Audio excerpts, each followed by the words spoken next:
Hello everyone, my name is Aarti and you're watching HW News. The COVID-19 is not going anywhere, and even the chief scientist of the WHO has said that the pandemic is not showing any signs of slowing down as of now. There are new variants of the virus being detected, and some are more transmissible, some are more fatal. The Delta variant, which is considered to be the variant behind the surge in cases in India during the second wave, was also the one found in the UK. Now in India, it is being advised to rigorously follow the COVID protocol to avoid inviting the third wave. However, in UK, which was also one of the countries badly hit by the virus until now, has surprised everyone with its decision. From July 19th onwards, COVID-19 restrictions in the country will be eased and lockdown will be lifted. Making the announcement, UK Health Secretary Sajid Javid said that indoor venues will still be urged to check the COVID-19 status of the customers. As a result, the mandatory mask wearing rule will be removed, but people will be advised to continue wearing them to ensure safety. Now, this was supposed to happen on 21st of June itself, but it was delayed because of the surge in cases of Delta variant. Now, the country is finally opening up. What does it mean for UK? What is in store for the country? And what we can learn from the approach of the UK? We will discuss this all today with a doctor who works in England, Dr. Sangram Patil.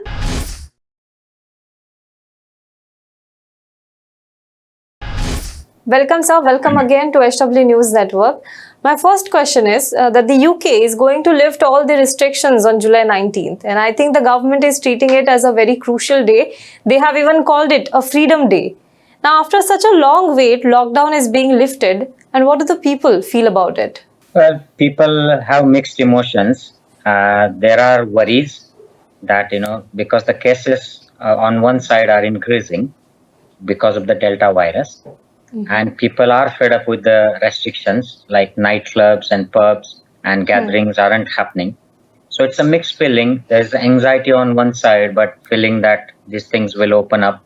The job places, the workplaces will go completely pre-COVID state. So there's a mixed feeling actually. What about the public places, the gatherings? Because recently we also saw a huge gathering during the Euro Cup and also during the Wimbledon in England. Actually, UK has opened up to a large extent now. It's only the final bit which is left. That is, allowing workplaces to resume normal working with full-fledged staff wherever they are needed, for face-to-face meetings, gatherings, conferences, nightclubs. That's the only bit left. So big super spreading events, they are restricted at the moment, and the government is planning to open them on 19th. Okay. In the overall in day-to-day life, there are very little limitations now. When you want to go from one part of UK to other, if you want to book a hotel or go on a trip for a family visit, you can go. Recently, I've been to London and I saw no restrictions. We could go to various places. My children watch movie. So it's opened up and the life is almost normal, except for these few things where they are now planning to open on 19th of July. Since you mentioned opening up of various things on 19th of July, what exactly are we looking at? What will open up on 19th of July? So these are the events where people were not allowed to meet outside their social bubbles. So I can actually invite my one neighbor's family for dinner, but not the second family. Okay. I can go to the restaurant, but I can't go to the nightclub and, where people enjoy, they have parties and there is unrestricted access, the people dance. So those kind of things are not allowed. Big marriage ceremonies are not allowed. Workplaces are still not 100% working with 100% attendance. So people will be allowed to go back wherever they are needed and they can have full 100% capacity. People working on site if needed. So that's the plan.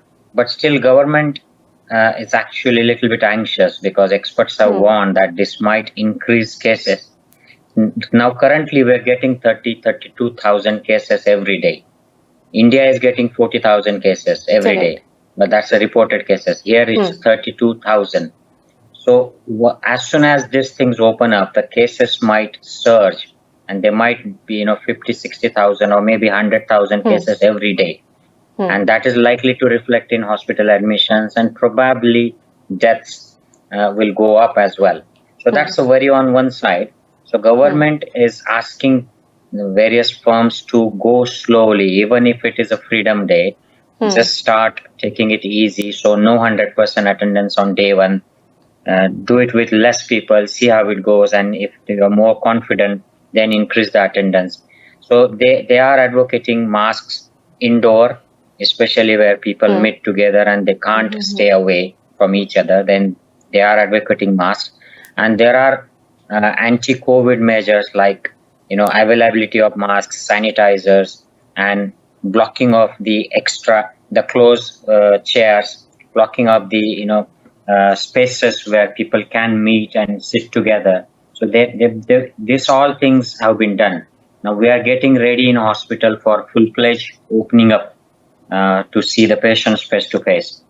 We have been just seeing them on video call or telephone call, and where necessary, we are seeing them face to face. But from now onwards, we'll be seeing more patients directly. So we are making arrangements in waiting areas, in hospital rooms, so we can open the windows when the patient is in. How many people can see each patient? So how many people can meet in particular rooms? So the rooms will have boards outside. How many people can there be in? And no more than 2 or 3 people in a single room. Those kind of rules will come in force. They are in force.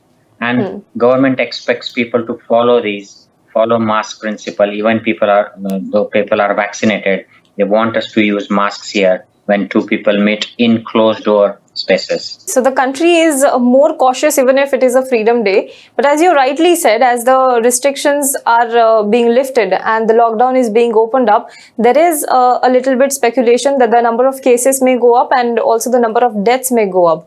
So as a frontline worker, what do you think about this opening up of the country? Are healthcare workers in England concerned that this may lead to a surge once again? Aarti, we are actually concerned about 2 things at the moment.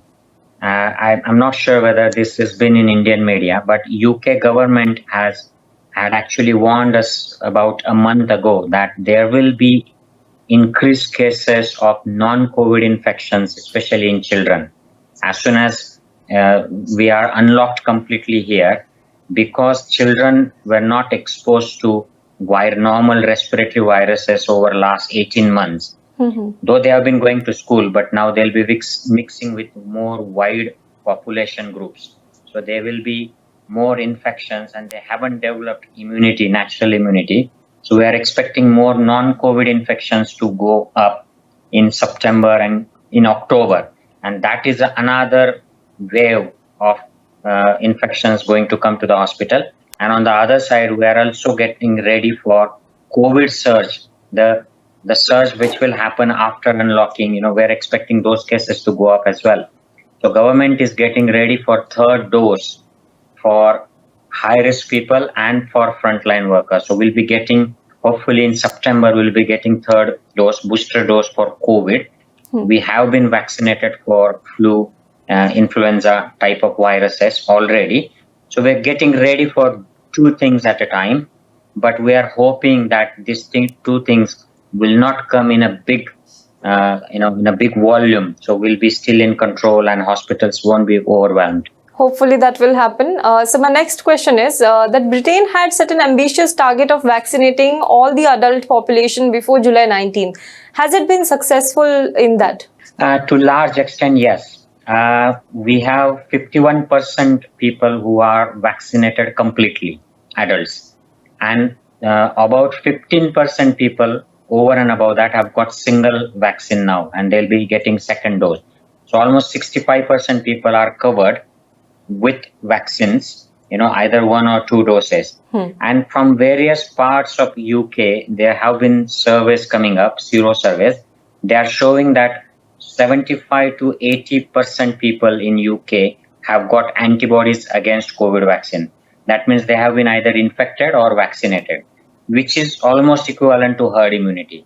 So there is a good reason to believe that people, even if they get infected from now onwards, they will have either no disease or mild to moderate disease, and the death toll is expected to be low Even if the cases are, now if you compare cases here and cases in India, we're getting 30,000 cases every day, but the deaths are only 40 to 50 every day.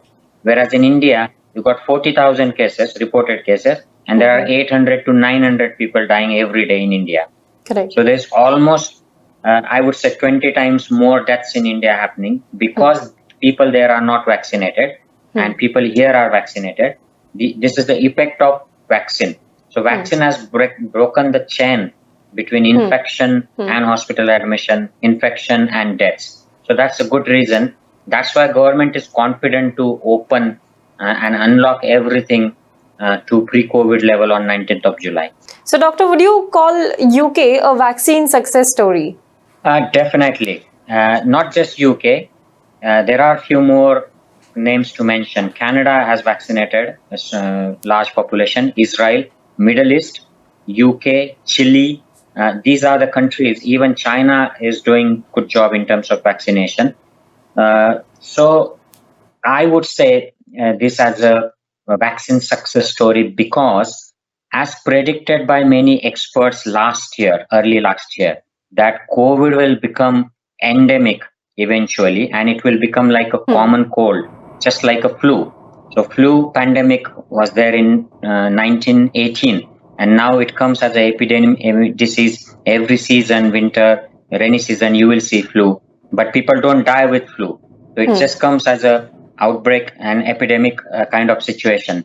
So COVID has become similar in terms of its behavior in UK because you're seeing 30,000 positive cases every day, but only 1,000 admissions in hospital at the moment with COVID and only 30 to 50 people dying every day.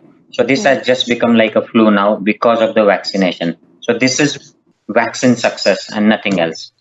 One of the important aspects of the Freedom Day is that mandatory mask provision has been removed now. Do you think people are now comfortable going completely maskless? I think it's mixed again. Not everyone was using mask in the beginning itself, only where there was compulsion for mask, they would use the mask and enter the shops or closed spaces. Other people didn't believe in mask, but overall mask was being used. And I'm sure people will still continue to use mask indoor and in closed spaces. Certainly in hospitals, we will continue to use mask. Other people in open space, when people are going outdoor, there is no mask. You can see videos or photos from UK or any European country. People are on beaches or they are on high street, but they are not wearing masks. I don't wear mask when I go outside on high street or for a walk, but I do wear when I enter the shop or when I enter the hospital. So, I don't think that is going to be a major concern here, but because people have learned and people have that anxiety that, if they go close to somebody in a closed air space, they have to use mask. That will continue. Recently, there has been a huge surge in Delta virus cases, the Delta variant cases of the coronavirus in UK. Is that a concern? Is the government working towards it? And what is the approach of the government towards Delta variant cases? Yeah, the Delta virus, Aarti, it is the main variant now. And the cases have increased because of Delta wave. And there was a clear-cut relationship between detecting a Delta variant here in UK and starting of third wave. So third wave is because of the Delta variant. And it's definitely a concern. Government is still anxious that if the cases go very, very high, if suppose they start getting 100,000 cases every day, like we did in the past, in the second wave, then the hospitals might get more admissions and more intensive care admissions. And there will be definitely deaths going up in that scenario. So government is anxious, but it looks like government has now decided and the medical and the community here overall is prepared to take this risk because they know at one fine point they have to open up and they have to face this all. So I think Freedom Day is all about facing the reality and start living with COVID. So you also mentioned the third booster shot of COVID-19 vaccine. There are some countries which are also going for the third dose, like Israel. What do you think, according to you, is the third dose, the booster dose, is required or not? It's very difficult to say Now, Pfizer has applied for booster dose approval to a couple of bodies, and they haven't agreed with Pfizer at the moment. They say it's not needed, but there is a body of opinion. They believe that after 6 months or so, the immunity from 2 doses of vaccine will go down, and if there is going to be another surge in the cases, then people who are high risk and the frontline workers, they need to be protected so that we don't see a collapse of the system or a lot of sick people getting infected, reinfected after COVID vaccination and getting admitted to hospital. So third dose is being studied at the moment in various studies, including in Oxford trials. But there's no clear-cut data or evidence at the moment that, yes, we need third dose or it is beneficial to give third dose. But these governments are just getting ready. I'm expecting that Oxford trials will show some results by September. That's why government is planning to start boostering people in September, from September onwards. Maximum, what will happen, Aarti, if third dose is not proven to be beneficial, it will just be an additional booster. But there won't be, I don't see much problem in having booster dose. It will just be a protective, if not harmful. Sir, my last question to you. You have firsthand witnessed the situation in UK. You are aware about what is happening in India.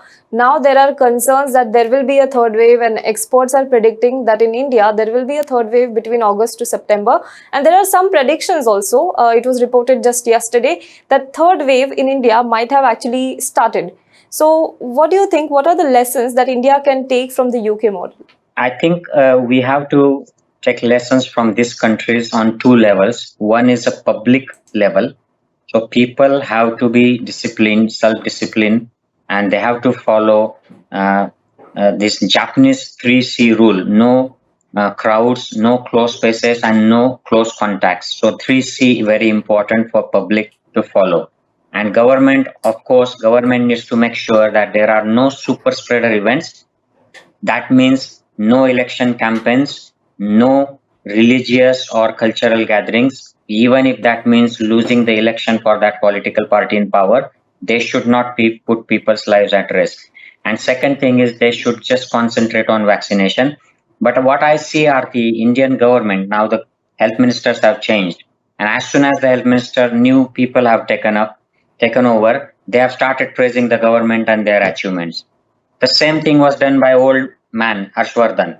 He was just praising Modi and his government achievements, and whereas he has been sacked for his failure. So instead of doing the same thing, the new health minister should concentrate on assessing the situation, taking control and acting. Do vaccinate and make sure you keep collecting data and provide that data and solid recommendations to government and prime minister. Otherwise, there will be no use of changing the health ministers. So India needs to act, vaccinate, and make sure we do not create any super spreading events. Vaccinate and do not create any super spreader events. That are the 3 takeaways from the UK model of how to fight the coronavirus. Thank you so much, doctor. Thank you so much for joining us, and thank you so much for all this information. Thank you. That's all right. Take care. Bye-bye.